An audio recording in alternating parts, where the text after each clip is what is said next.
Hi,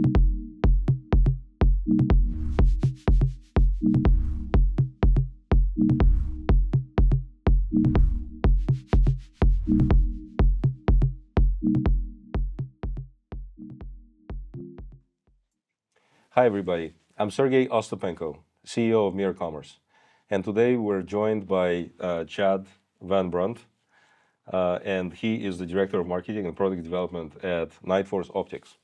And many of you know Nightforce Optics as the undisputed leader in the professional glass space. Basically, it's the glass, it's the optics that is used by the Central Operations Command and Special Operations Forces around the globe, and it's used by professional hunters and competitive shooters and consumers like myself who shoot for fun, shoot targets, long range, short range.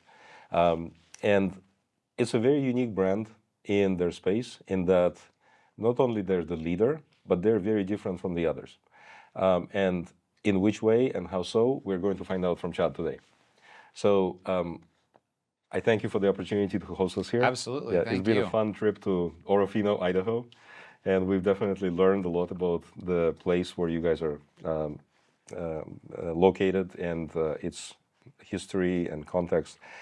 Let's start by talking about the brand. Yeah, How absolutely. did you come to life, and what was the original vision of the founder? Yeah, so Nightforce Optics, our founder, Dr. Ray Dennis, he grew up hunting. He's Australian, and a lot of his story is around hunting in the outback of Australia. So as he was hunting at night, which is very common in Australia, they actually use spotlights to spotlight game. So totally illegal in the United States, but a very common way of hunting internationally. And he had gaps in what he could accomplish while he was in the field because the equipment wasn't doing what he needed it to do.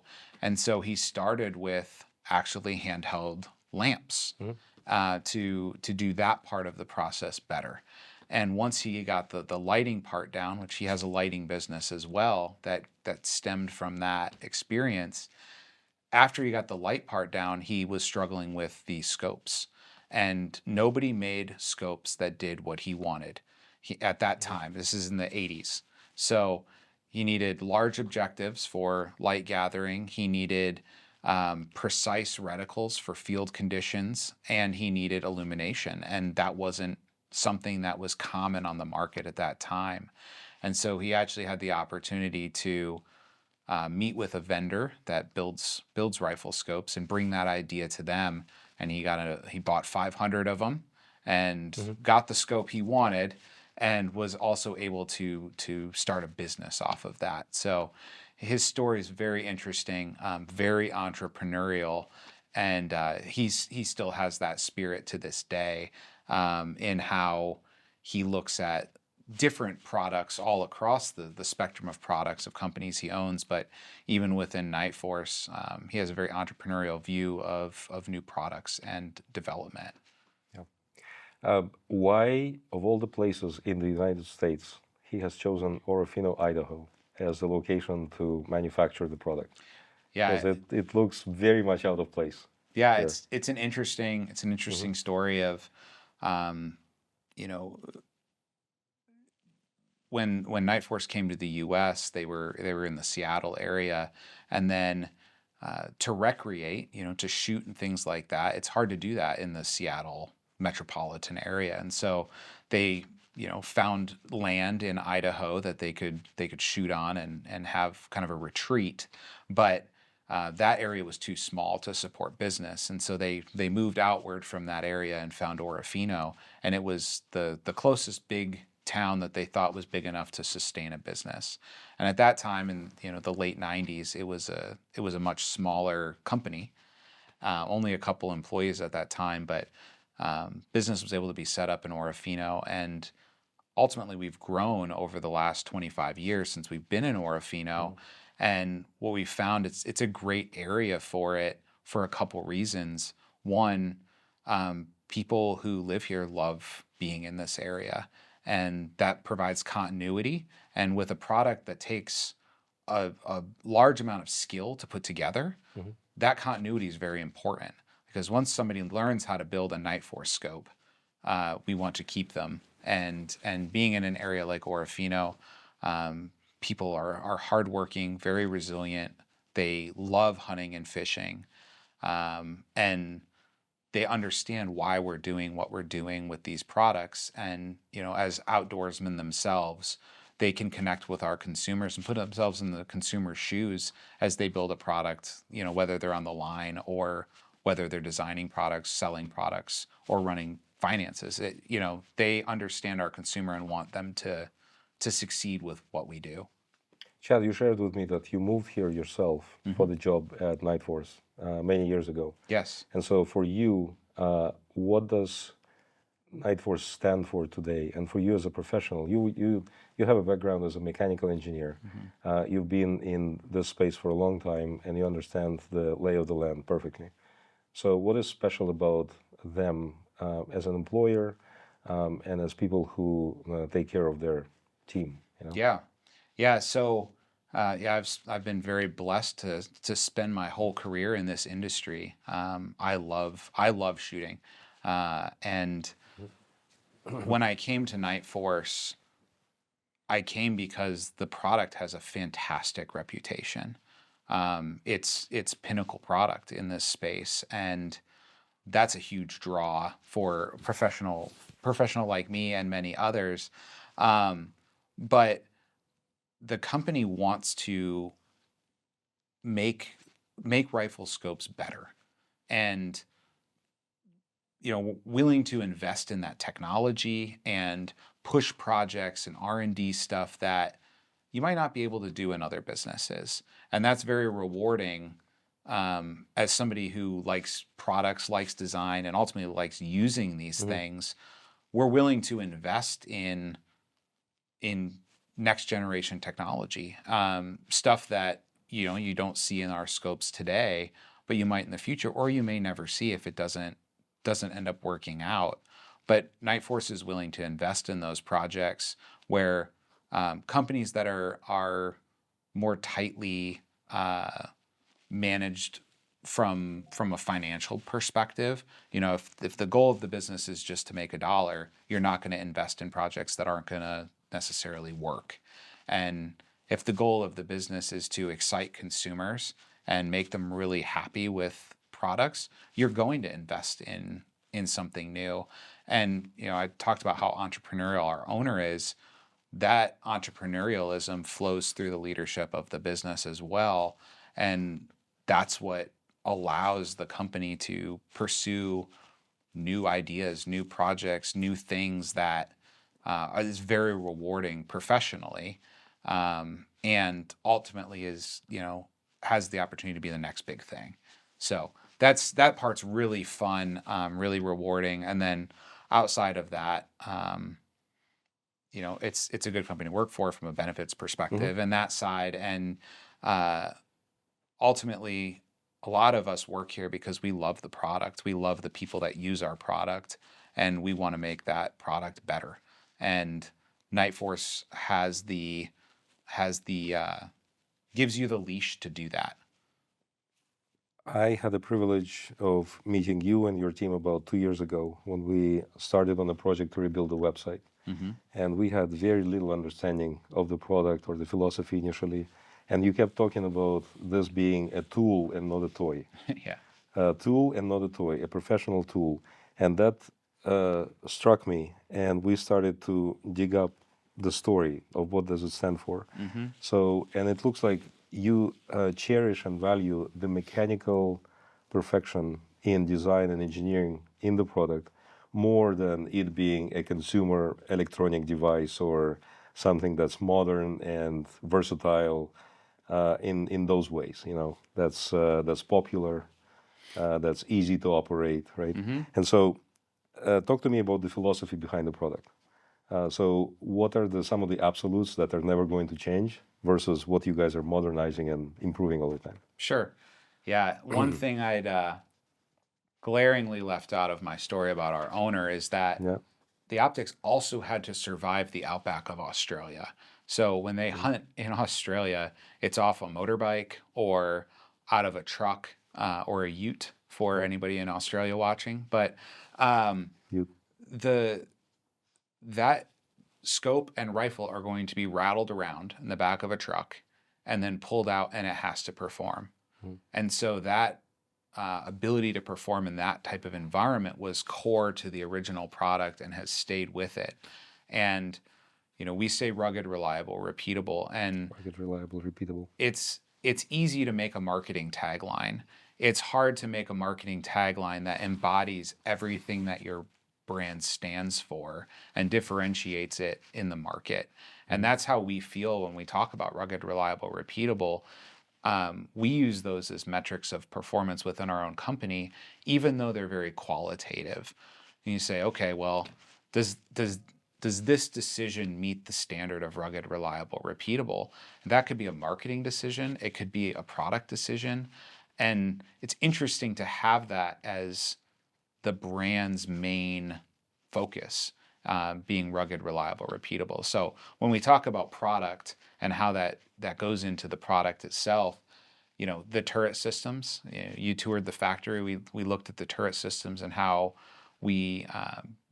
what we do from a machining perspective to make those work the way that they do. I mean, it's a micrometer with micrometer precision that has to withstand the worst environments on Earth. And interesting. That's an interesting engineering task Yeah. to make that work. And it's an interesting manufacturing task to do that at scale. So it's pretty fun challenge to adapt ruggedness and repeatability, which are really the two in your turret, and do that in a large scale product environment. You said today that it's not 1/1000th of an inch, it's 10th of a thousandth of an inch, Yes. right? Yes. We work in precision that's a lot smaller than a lot of other products. So your testing protocols are notoriously brutal and rugged, and you basically subject these little devices to extreme pressures and the G-force and so forth. So how do you test those? Yeah, so from a product development standpoint, we go through a lot more before the scopes go to market, as far as waterproofness and pressure testing at depth. So when you test the products, why would you submerge this product to 300 feet of depth? Like, where on earth would I find the environment where this needs to sustain that kind of pressure? So one of the things we talk about a lot when we design things is we design things for peak users, right? Okay. We call them apex users. So Apex. yeah, when we talk about an apex user, what are their needs? And if they meet the apex user's needs, they're going to meet pretty much everybody else's needs. And so you probably wouldn't submerge your scope to that type of pressure, but you might be in the rain, and if it can withstand the pressure, it should withstand the rain. Yeah. And we don't want to cut it at the bare minimum. We want to design scopes that meet the needs of these super users or apex users, whether that's a guy from a military perspective or a Western hunter that has spent the last 6 days hiking and chasing this bull, and at the end of the day, we want him to make a successful shot. Whether he fell down a hill with that scope or not, most people don't need to withstand the impacts that we put on every single scope before it goes out the door. But if you do, we want you to be able to trust that we did that work for you so that you can trust it's going to work when you need it. And not everybody needs it. Not everybody, we're aware that not everybody needs to spend Nightforce money on a scope. And there are a lot of options on the market for that person that may not need a scope that they can trust when things go really bad. But we find that resonates with a lot of people. Even if you're not a military special operator, you may want the ability to trust your optic in the same way that those guys do. In the same way that you trust your car that can do extreme jobs for you. Yes. So Chad, each brand that is legendary has legends behind the brand of stories of people who use the product in real life situations when they were saving lives or making a difference that shows the product in its glory, right? And so do you have some of those stories? Because I can think of one that I heard. Yeah. I think that the bullet hit the optic in Iraq and it continued to function. Yes, Is that true? I brought that scope. That is this scope. So I didn't tell you I was going to bring this one, so you can be surprised by it. But this is that a bullet hole? This is the bullet hole scope. So that's an AK round that went through the body tube of the scope. Yeah. We have a cabinet of kind of these legendary scopes. You can look through it. The magnification no longer functions. You can't roll the magnification, but you can see through it. And they were able to complete their operation with that scope. They basically taped over the bullet hole to keep dust out and continued on. It does not work the way it did when it came from us to start with, but it was still functional to a large degree. And there's many others. We did a survey of Nightforce owners a few years ago, and we asked them to tell us a story about how they used their scope, and the stories are incredible. And this is a really extreme story, but it's interesting to see how we can be part of somebody's success story, whether it's a military operator in this type of environment where it's life or death, to a guy that shot 500 yards. And his pinnacle experience was that he was able to hit a gong at 500 yards. And that's so fun. It's fun, we look at 500 yards and say, okay, well, it's not really that far. You've shot to a mile. Yeah. But for that person, he's on cloud 9 shooting at 500 yards. And I'm so happy that we were part of that story for him. So it's interesting to see the spectrum of how people use our products and are excited, and that we can just be part of that process, whether it's life or death. And we love to hear these stories where we were part of saving lives. But the other stories are awesome too. And just being able to be part of so many different people's stories is very rewarding. So I did bring one other scope. I don't have the full story on this one, but that is a 9mm NATO round that hit the side of this body tube. So pretty interesting. Definitely a different type of impact than a rifle would provide, but it actually just dented the tube. So that one, I believe the focus doesn't work anymore, the side parallax adjustment, but it's otherwise functional. And your bodies are typically thicker than the other products in the industry? Yeah, they're fairly thick. It's when you toured the factory, we talked a lot about body tubes because we have the body tube machines that we're producing these body tubes with, and the body tube process is so important because that tube does so many things. It's really the housing for everything in a scope. So it sets lens positions. It's setting the ability to mechanically hold lenses because of all the threading. So it needs to be a robust platform that everything can sit well in and doesn't change with temperature. It doesn't change when it's impacted. Holding that zero is super critical, right? It is. That zero retention. It's just incredible if you think about the distances, how much of a small fraction of an inch, a small part of that zero imperfection is going to result in the deviation versus the target, right? So the turret technology that's embedded here is very critical. And you have the zero retention focus, which is super, it's of paramount importance for the scoping technology because you're deviating from the target even from the smallest imperfections in the zero. But you also embedded some proprietary technologies in here. So can you explain how that works in addition to the tube itself? You have the zero stop, you have the field set that supposedly make life easier for the shooters. How so? Yeah, so we have a couple different technologies for elevation turrets, and at the heart of all of them is the ability for them to retain zero. So what you were just talking about. So all of the testing across all of those turret technologies is the same. When we look at, if you dial 10 mils, we want it to go 10 mils. And that's critical to your ability as a shooter to make a shot and know that you're not adding additional error. Of course. So That part is common through all of the different turrets. What we really do with turret technology is change the user experience.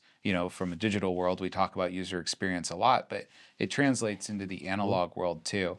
So a zero stop, the ability to have that stop mechanism gives you a solid place to return to.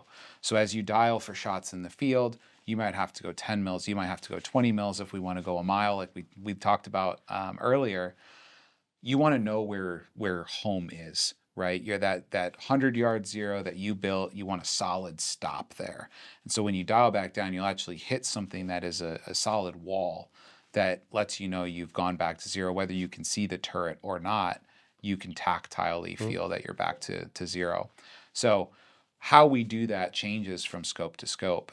Zero stop that we have in our ATAC-R family, the NX8 family, those have a lot of adjustment built in.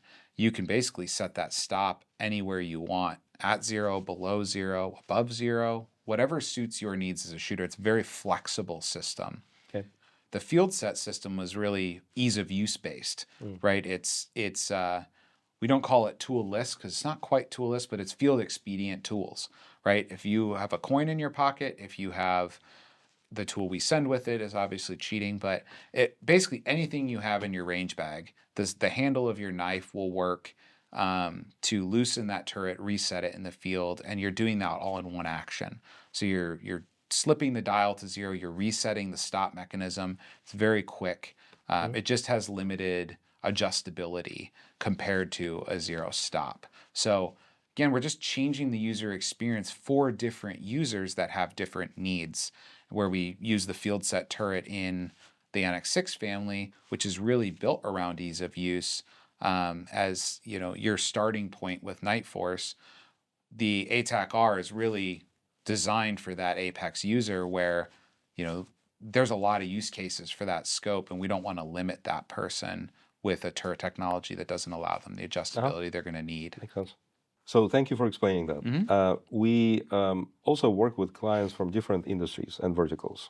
And these brands, typically, I like to ask this question: how is your product different from those competitors who claim the same thing? Yeah. We work with Mizuno, so we'll ask how are your running shoes different from Nikes or Brooks, and they will tell you the story of how specialized they are and how they're different. So if you think about your products comparing to those of other competitors out there, because I'm sure there are new startups spawning up like mushrooms after the rain, Every like day. copycats every day. But what differentiates you besides the philosophy behind the brand, besides being this tool and not a toy, this mechanical design, technology, focus, and all things that we discussed? Yeah, I think the big thing for Nightforce, again, going back on the brand side, the rugged, reliable, repeatable is Rugged, definitely a reliable, repeatable. differentiator. That's what we hear from our consumers as well. They want something that they know is going to work. And those consumers are really drawn to Nightforce. So building that trust over a long period of time and maintaining it is a task for a company. If you've built your reputation on trust, you can't have So it's consistency and stability of quality. You can't have QC issues. You have to catch the problems. So our commitment to testing every scope, impact testing, making sure there's no debris, making sure it doesn't lose zero, that commitment to quality is a if not the differentiator for Nightforce. I think the other things as you get into really a lot of the feature sets, our team is very active as far as shooting, hunting, that side from a design perspective. We're users ourselves, and that translates into the product where you'd said something at dinner last night. You said, oh, when you look at your portfolio, it just makes sense, right? Like the layout of products and the way it's laid out makes sense. And that's what we strive for when you look at it at a detailed product level too.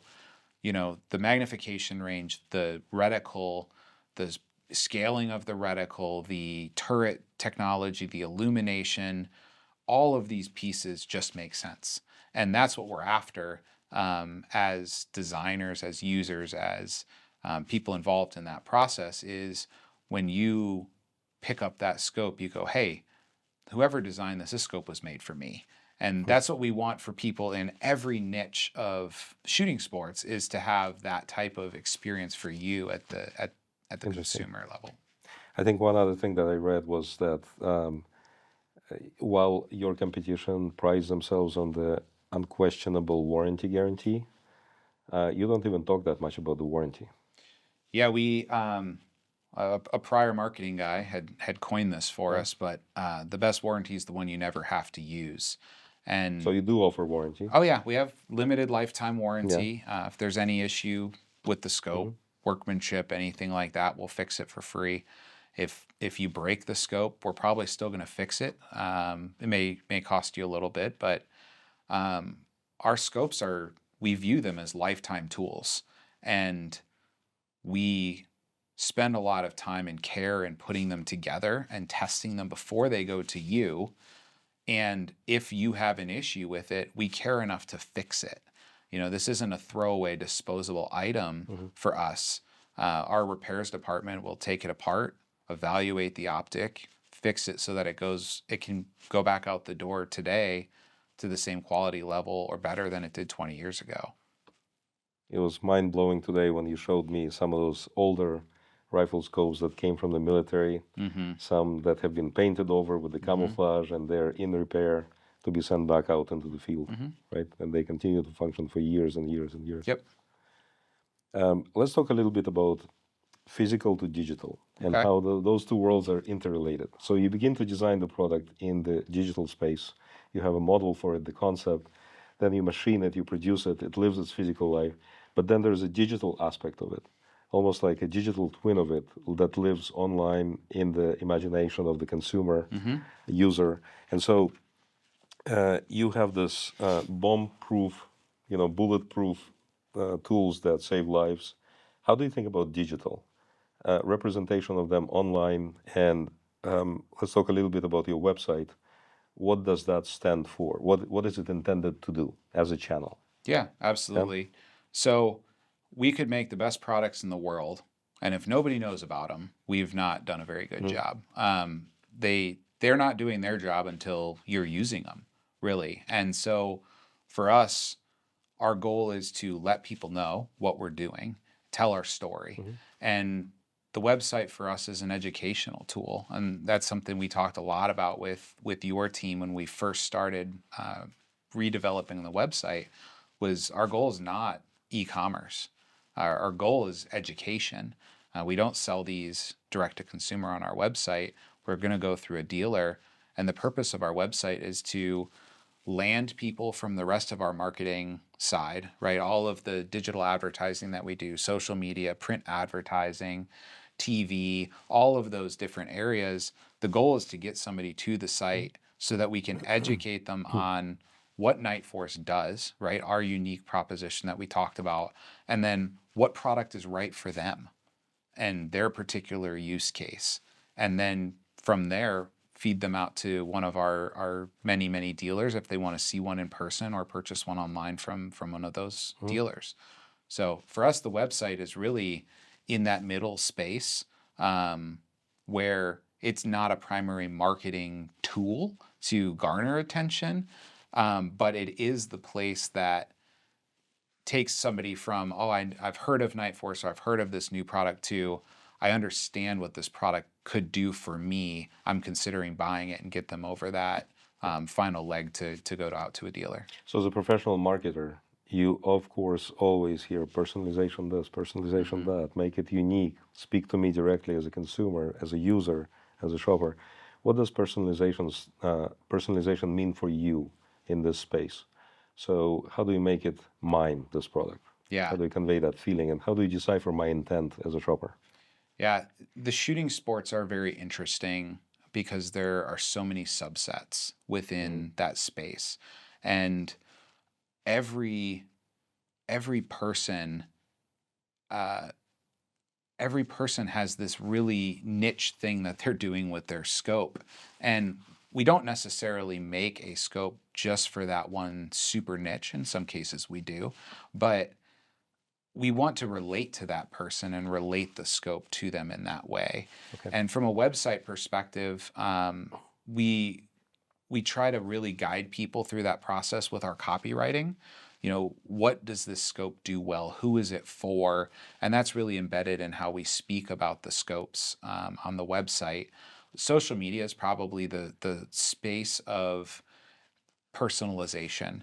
And we're trying to speak to this audience that's extremely diverse across our social media following, but we're trying to speak to each of those niches, consistently enough.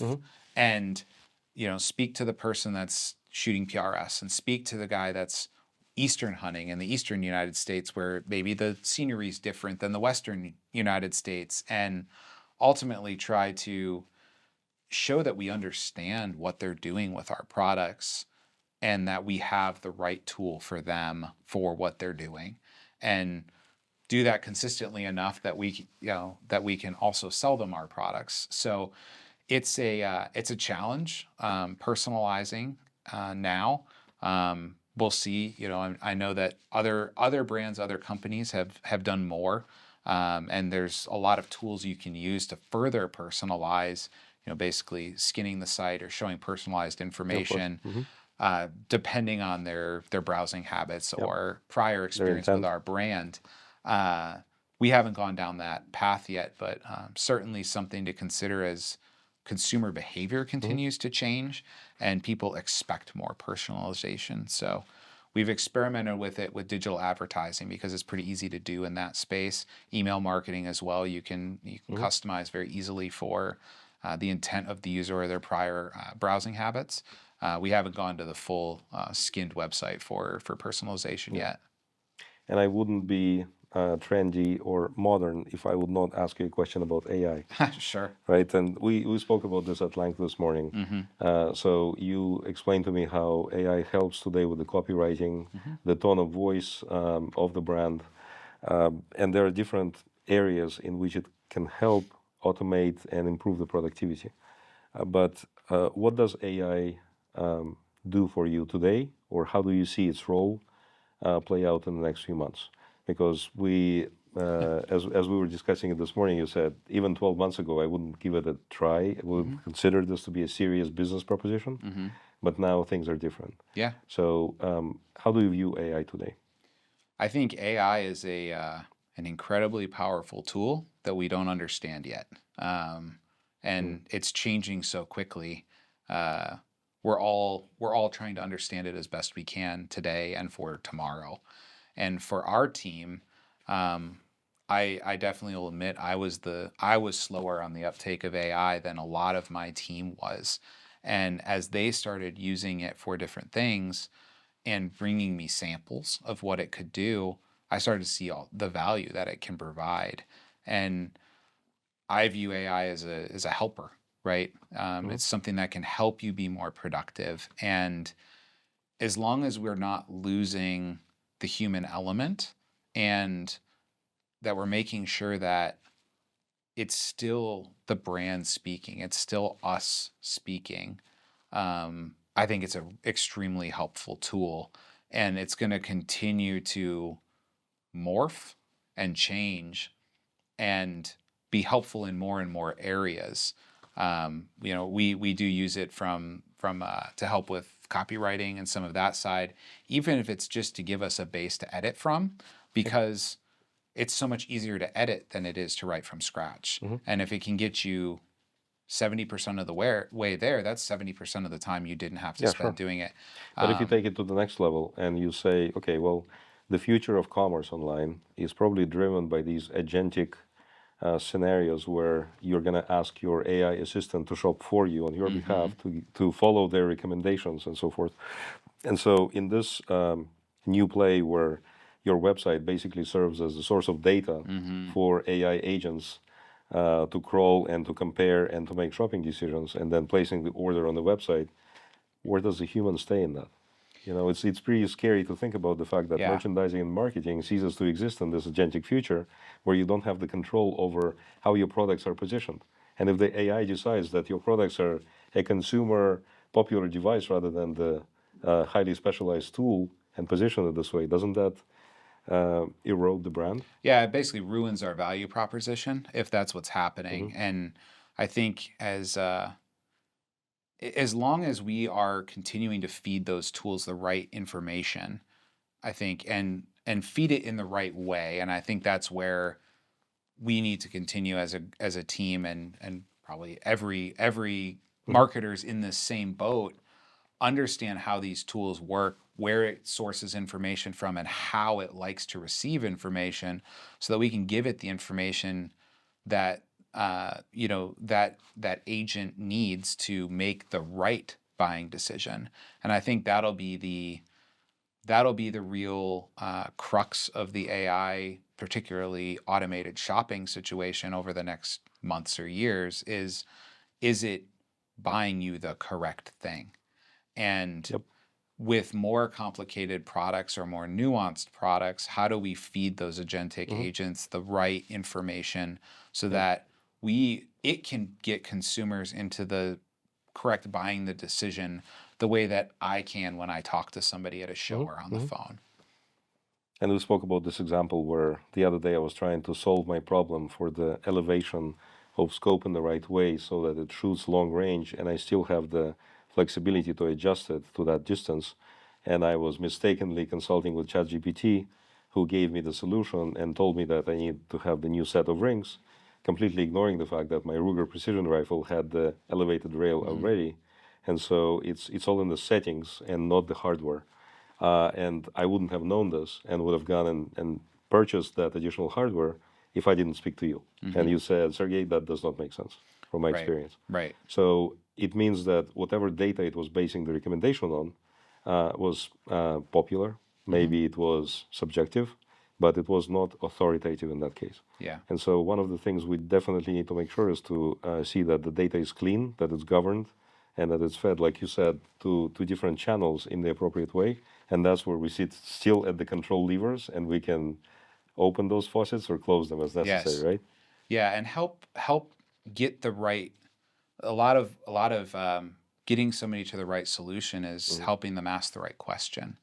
And if the question asked is, how do I get more elevation out of my scope, then you're going to get a great answer from AI, because that's a very defined question. Now, it might not be the right question. And that's what we did when we talked about it was, well, what are you trying to do? And what's your setup and what's going on today, which I'm sure AI can figure out, and you can converse with AI in that way. But are the sources feeding those correct next questions to get to the correct answer, the ultimate correct answer?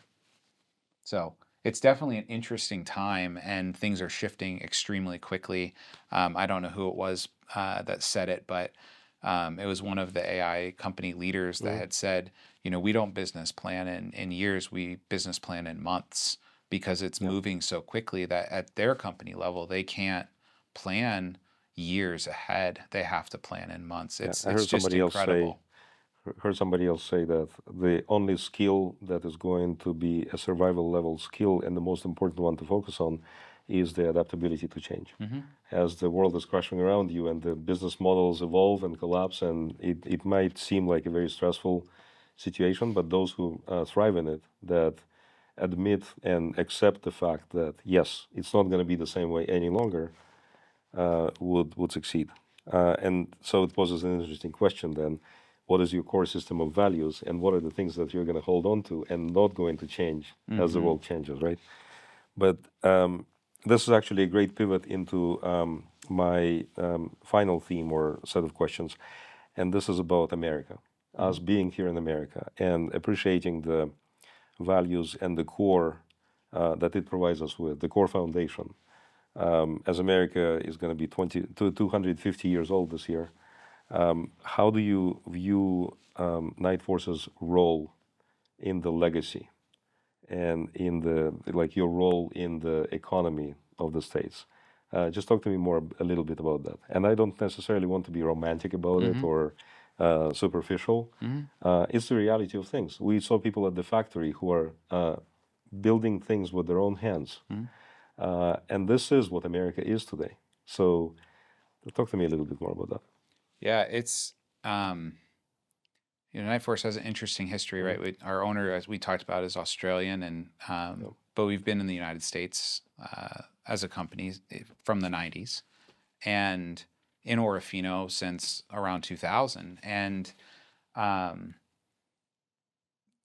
it's interesting serving the customers that we serve, and we have military contracts that we're very proud of. And when we, if you had more chance to talk to people at the factory, we're very proud to serve them. We did a T-shirt a few years back about serving those who serve us, and that's Awesome.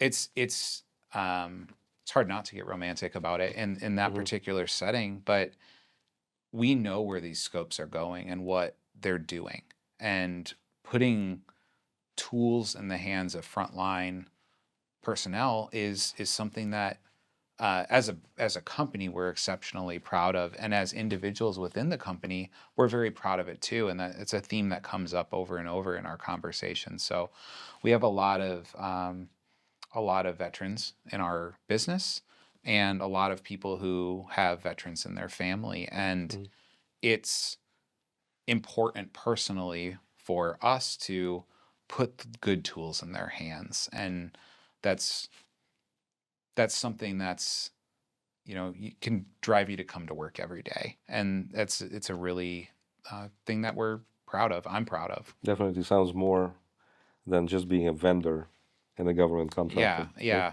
I mean, that's the business side, but at the end of the day, it's about putting tools in the right people's hands, and we believe in what we're building, and we want those in people's hands.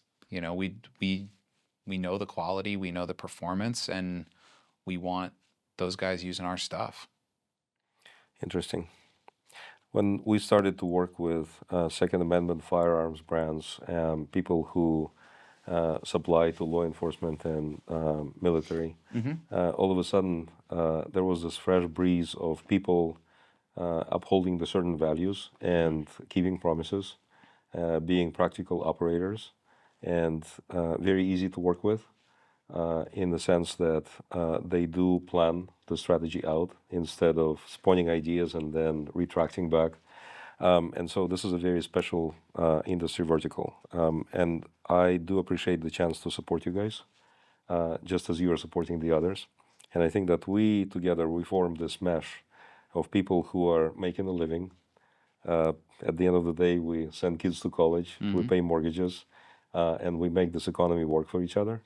And when you do it with the people that you enjoy collaborating with, that only adds to the fun of it, right? I really, really appreciate your time yesterday and today, and you partnering with us. Any last words to the audience? Anything you want to say? No, thank you guys. This has been a great relationship over the last few years. I'd told you earlier that we worked with you because you understood us. And not every brand goes to market the same way, and not every brand uses a website the same way.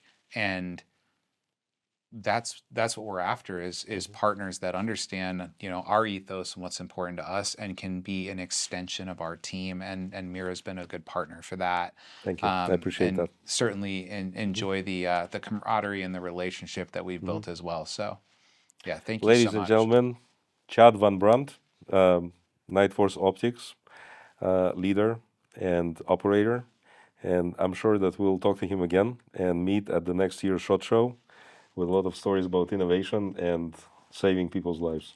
So thank you. Thank sir. you.